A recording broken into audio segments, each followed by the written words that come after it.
2h13.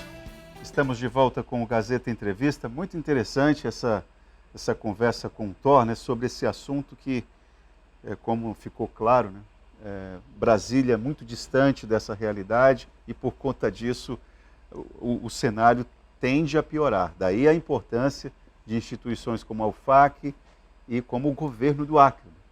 Se é uma instituição que não pode ficar alheia a essa situação, é o governo do Acre. Bom, o assunto agora vai ser política, mas não política de saúde. Pode até ser que nós abordemos isso aqui, mas a questão aqui é política de uma maneira um pouco mais geral. Emerson Jarudi, prazer recebê-lo aqui mais uma vez no Gazeta Entrevista. Uma das suas principais bandeiras antes de assumir ali uma cadeira no parlamento, efetivamente começar os trabalhos lá, foi a questão da transparência. Você tem pelejado nisso? Como é que está essa luta ali? Primeiramente, dar boa tarde aos que estão nos assistindo. Agradecer mais uma vez pela oportunidade, Taan. E sem dúvidas, essa é uma pauta que nós falamos já desde o nosso primeiro dia de trabalho lá na Assembleia. Inclusive aqui eu quero parabenizar a boa vontade do presidente Luiz Gonzaga em poder arrumar essa situação. Ele tem total ciência das condições do Portal da Transparência e também já demonstrou a boa vontade em poder organizar melhor as informações que estão disponíveis lá, que não são as suficientes ainda para que a população possa acompanhar de perto, inclusive, os trabalhos da casa. Nesse mês de março, inclusive, eu fui informado por ele que existe uma reunião marcada com o Ministério Público, logo em seguida também vai ter uma reunião com o Tribunal de Contas, para fazer uma análise daquilo que é necessário estar disponível lá no portal da Assembleia e nós vamos estar informando isso para a população. Agora, é claro, nós estamos no ano de 2023, um ano totalmente digital, digamos assim, e é importante que cada vez mais, não só a Assembleia Legislativa do Estado do Acre, mas também os outros órgãos possam trabalhar a questão da transparência. Esse problema da falta de transparência acabou tendo um símbolo, né? Porque o que foi divulgado foi que parlamentares compraram até a tal da... Tem algum parlamentar Shaolin ali? Tinha a espada de Jedi, né? Como é que é? O Star Wars? Como é que é? Para que foi comprada uma... Que diabo é aquilo, Jarudi? Eu acredito que foi um teste que houve no portal da transparência e acabou ficando lá. Então, para você ver o tanto de tempo que ficou sem atualizar o portal, acabou que o teste, que era essa compra de espadas de Jedi, continuam lá e virou motivo de chacota, né? Então é importante que a gente possa atualizar o portal da transparência. Quando eu entrei lá na Câmara Municipal em Rio Branco também em 2016 para 2017, essa foi uma pauta que a gente conseguiu avançar bastante, né? E a gente espera que isso aconteça também na Assembleia Legislativa. Bom, esse início de trabalho, o que você está percebendo que o governo está falhando, em quais áreas você está tentando apontar a lanterna? Olha, nós estamos há praticamente 20 dias, pouco mais de 20 dias, trabalhando lá na Assembleia Legislativa. Estamos fazendo um diagnóstico geral de toda a situação do Estado do Acre.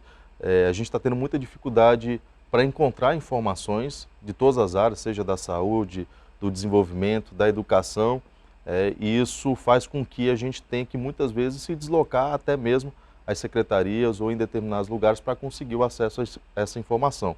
Então nós estamos fazendo esse diagnóstico do Estado do Acre e vamos buscar trabalhar os índices, que pelo que nós já observamos, tem muita coisa para melhorar. Por exemplo, a qualidade das nossas rodovias, né? Nós somos um dos piores estados, estamos em 26º. A qualidade também do custo do combustível no Estado do Acre, que também estamos em 26º. Quando a gente vai falar de informatização dos serviços públicos, também ocupamos a mesma posição. Quando a gente vai observar a questão da desnutrição no Estado do Acre, nós estamos em 22º lugar, cobertura vacinal também. Então existe uma série de demandas e serviços que são apresentados pelo Estado e que a gente precisa dar uma resposta para a nossa sociedade. Dentre elas também a questão da educação, né? Nós observamos lá que o Acre, inclusive, quanto à questão de avaliação da educação, é o 26º. Recentemente, inclusive, o próprio governador disse que tem como meta colocar o Estado entre os 10 melhores quanto à educação. Isso é fundamental, ele está totalmente correto em tomar essa atitude. Agora, é claro, nós precisamos ter índices para poder mensurar tudo isso.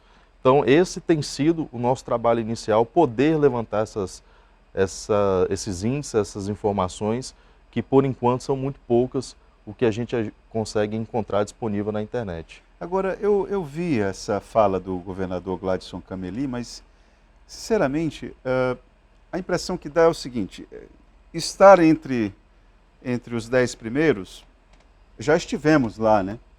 E saímos. Isso é um ponto. Agora, o mesmo governador que fala isso é o mesmo que no mesmo vídeo fala que o governo está garantindo o prato extra. Ora, para uma política pública em educação que quer alcançar a excelência,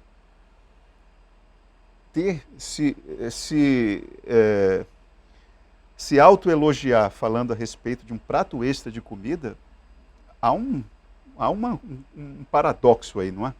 Parece que nós estamos precisando resolver coisas muito mais elementares. Perfeito. E que essa meta de alcançar a excelência em educação parece que está cada vez mais distante. É como eu disse anteriormente, nós estamos no ano de 2023, mas infelizmente a gente ainda tem que lutar por muita coisa que é básica e que falta nas nossas escolas. Eu costumo dizer, né, como filho de professores, que se existe um lugar onde não se pode faltar nada, esse lugar se chama escola. E aqui no Acre, particularmente, a gente tem uma situação um pouco complicada quanto à educação, que é a situação das nossas escolas na zona rural. Então, nós temos pouco mais de 600 escolas e um terço delas estão localizadas em zona rural. Então, é preciso verificar individualmente como é que está a situação de cada uma dessas escolas. Inclusive, isso vai fazer parte do nosso mandato. Nós temos como meta e como objetivo acompanhar de perto a questão da escola, desde a parte de infraestrutura, se o transporte escolar está funcionando, como é que está a questão da merenda. Isso tudo é extremamente importante, não deixando de lado também a valorização dos profissionais da educação, né, que tanto sofrem no dia a dia para trazer um ensino de qualidade, muitas vezes tirando dinheiro do bolso para poder custear alguma coisa ali para um aluno ou até mesmo para a própria escola. Então essa é a realidade que a gente encontra em todo o estado do Acre e sem dúvidas é um objetivo do nosso mandato poder trazer à luz lá na Assembleia Legislativa todas essas dificuldades, mas principalmente as soluções para a gente poder melhorar na educação.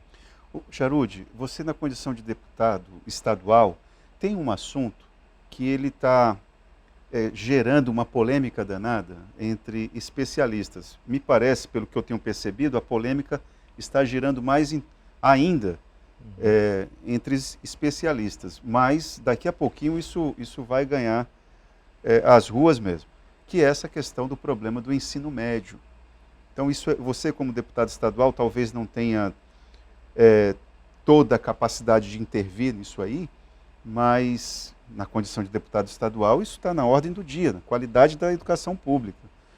Porque tem gente que está entendendo que a revogação do que foi aplicado no ensino médio a partir do que aconteceu do governo Temer para cá é uma necessidade.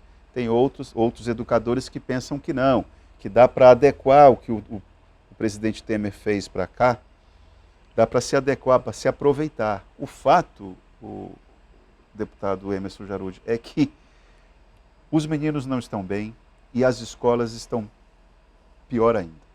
Aí eu queria saber como é que isso pode estar no teu mandato, porque é algo da ordem do dia. Como é que você vai... Que perspectiva que nós vamos ter nas nossas escolas de ensino médio? Elas vêm mal já há algum tempo. Com certeza. Dentro do nosso mandato, a gente criou um núcleo de gestão pública e dentro da gestão pública nós temos o setor da educação. Estamos acompanhando de perto como é que está se dando esse novo ensino médio. Essa é uma discussão feita entre os especialistas, onde foi aprovada uma lei federal, onde acabou alterando a grade curricular. Essa aprovação ela aconteceu dentro do governo Temer ainda, e com aplicação até 2023 agora, pois é, uma medida provisória. Mas está gerando, de fato, um certo desconforto até mesmo nos nossos alunos. A gente tem encontrado diversos relatos, não apenas aqui no Acre, mas a nível de Brasil também, e nós vamos acompanhar de perto como é que está essa implementação e se de fato é o caminho correto. Eu acredito que não há problema algum em se rediscutir e se tiver errado voltar atrás. Agora a gente vai precisar do apoio, principalmente da bancada federal, para que a gente possa fazer essa discussão no âmbito correto para fazer qualquer tipo de Exato. alteração. Olha, Nós vamos verificar na ponta aqui, Exato. acompanhando o aluno do ensino médio, se está tudo ok, se não está, e vamos levar todas as reivindicações, todas as sugestões para a nossa bancada federal, para que assim a gente possa apresentar qualquer tipo de alteração no novo ensino Na médio. ponta aqui, eu conversei com a educadora semana passada, das cinco possibilidades, 5 áreas que o aluno do ensino médio poderia escolher, aqui no Acre só duas. Só estão disponibilizando duas. E de acordo com as condições da escola. Quer dizer, o aluno não tem condição de escolher nada, na verdade. Esse é um dos problemas que a gente fala da centralização das decisões em Brasília. Acaba que você não acompanha a realidade de todo o Brasil. Eu defendo muito menos Brasília e mais os estados por conta de situações como essa. Eu vou te dar um exemplo. Uma vez eu estive na maior feira da América Latina relacionada à educação, foi em São Paulo o encontro, e lá estava se discutindo robótica. Então, isso inclusive foi trazido por um prefeito de Recife, que explicou o case e tudo mais. Eu falei, cara, sensacional. Mas eu não posso adaptar essa realidade para o meu estado, porque lá nós não temos nem laboratório de informática nas nossas escolas. Então, inclusive, o primeiro laboratório de informática criado na rede municipal foi com as minhas emendas na época de vereador. Então, são realidades distintas. Talvez Brasília possa estar preparado para o novo ensino médio, talvez São Paulo, talvez o Rio de Janeiro, mas o Acre provavelmente não está. E são realidades como essa que acabam fazendo com que se distancie a oportunidade de aprendizado entre as pessoas que moram nos grandes centros e no nosso estado do Acre. Então a gente precisa encontrar um meio termo e principalmente colocar a educação no rumo que ela merece. Bom, tem aqui, a pessoa não se identificou, mas ela está te perguntando o seguinte: Itaã, boa tarde. Pergunta ao deputado Emerson sobre a emenda que ele prometeu para os eleitores do ramal Pica-Pau.